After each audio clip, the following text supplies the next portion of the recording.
Morning ma'am. మీ అబ్బాయికి అన్ని subjects లో తక్కువ మార్క్స్ వచ్చాయండి. ఎందుకు చదువు చెప్పట్లేదా స్కూల్లో? చెప్తామండి, కానీ మీరు కూడా ఇంట్లో చదివిస్తే బాగుంటుంది. ఇంట్లో చెప్పేదంటే స్కూల్కి ఎందుకు పంపిస్తామండి? అది కాదండి, అప్పుడప్పుడు మీరు కూడా ఇంట్లో చెప్పాలి. అంటే మేము ఇంట్లో చదువు చెప్తే మీరు ఫీజులో కన్సెషన్ ఇస్తారా? మేమెందుకు ఇస్తామండి?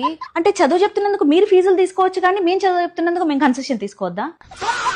అయినా మీ అబ్బాయికి క్లాస్ లో కాన్సన్ట్రేషన్ అసలు ఉండట్లేదండి. కాన్సన్ట్రేషన్ లేదా అమ్మా? వాడి గురించి తెలుసా మీకు? టీవీ ముందర కూర్చుంటే ప్రోగ్రామ్ అయిపోయేదాకా టాయిలెట్ వచ్చినా లేవాడు తెలుసా? అంత కాన్సన్ట్రేషన్ గా చూస్తాడు వాడు.